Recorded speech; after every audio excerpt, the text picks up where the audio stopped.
Қайырлы күн, балалар. Бүгінгі қазақ тілі сабағына қош келдіңіздер.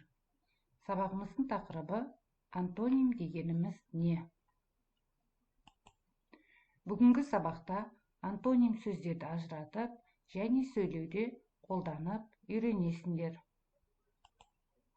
Мына суреттерге қарап, антоним сөздер ойлап тауып көрші.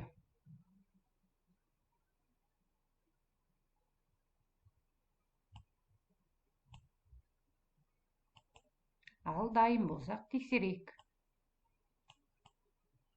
Керік, биік, түлкі, аласа.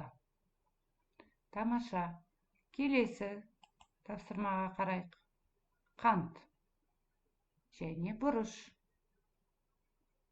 Қант қандай, бұрыш қандай? Ал ойланып болсақ, тексерейік өзімізді.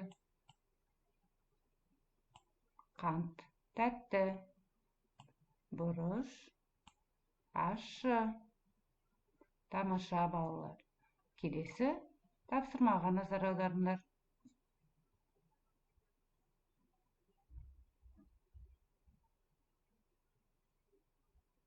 Ойландық па?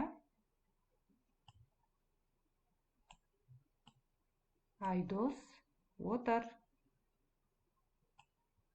Айдос тұр. Тамаша, балалар.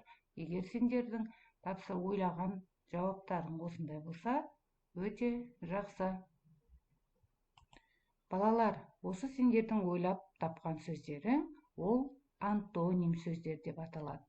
Яғни, мағынасы бір-біріне қарама-қарсы сөздерді қолдансақ, ол антоним сөздер болып табылады. Оқулықпен жұмыс жасайық. Оқулығымыздың 7-ші бетіндегі 5-ші жаттығу өлеңді түсініп оқиық. Және балалар, асты сызылған сөздерде қимыл іс-әрекетпен көрсетуге тырысайық. Екі қол. Қол жуғыштың қасына келе қалды балақан. Ысқылады асыға, алақанды алақан. Ысқылады асыға оң қол менен сол қолын. Ысқылады асыға сол қолымен оң қолын. Қарап еді сосын ол тап-таза деп қуанды. Қандай жақсы екі қол бірін-бірі жуады. Балалар, өлеңді оқи отырып, өлеңнің не туралы екенін түсіндіңдер ме? Айтып көріңдерші. Дұрыс айтасыңдар. Өлең бізде тазалық туралы айтып тұр, иә? Енді осы өлеңдегі оң және сол деген сөздерге назар аударайық. Олар бір-біріне қандай сөздер болуы мүмкін? Бір-біріне қарама-қарсы сөз бе, әлде бір-біріне жақын сөз бе?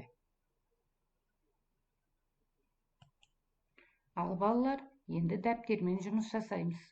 Дәптерімізді ашып, бүгінгі күн қаңтардың 10-ы, сынып жұмысы, көркем етіп жазыңдар.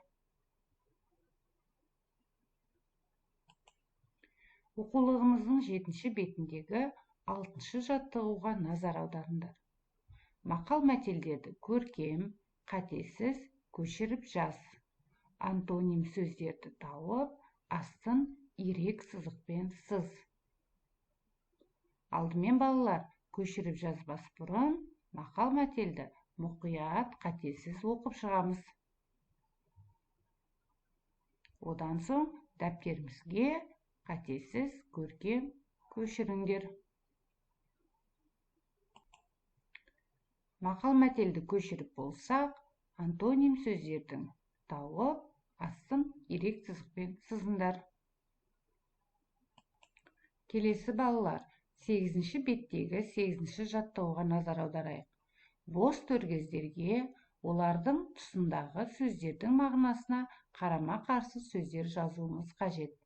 Яғни антоним сөздер жазуымыз қажет. Ескі, ал Кәні барлығымыз бірге орындап көрейікші. Ескі сөзіне қарама-қарсы сөз жаңа. Тамаша. Дұрыс айтасыңдар. Жаңа.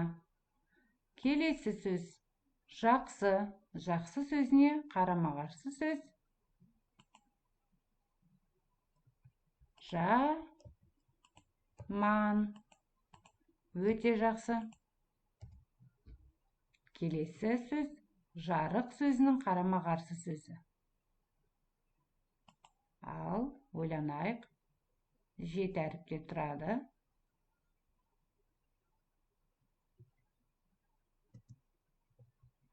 Қараңғы.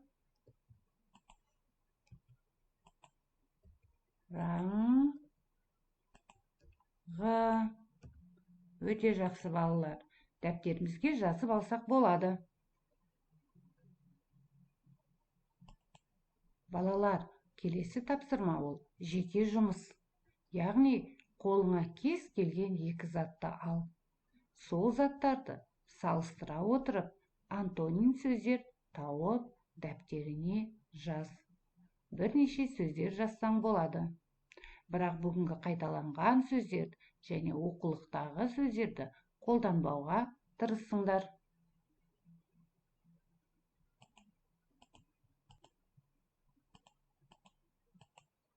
Балалар, бүгінгі сабағымызды қорытындылайық.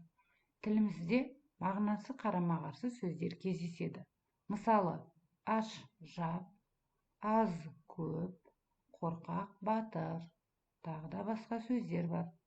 Мұндай сөздерді антоним сөздер дейміз. Антоним сөздер мақал мәтелдерде де жиі қолданылады. Мысалы, білекті бірді жығады, білімді мыңды жығады. Бірді және мыңды антоним сөздер. Барына разы бол, жоғына сабыр ет. Барына және жоғына қарама-қарсы сөздер. Бүгінгі сабағымыз сонымен аяқталды. Назарларыңа рахмет. Қош, сау болыңдар.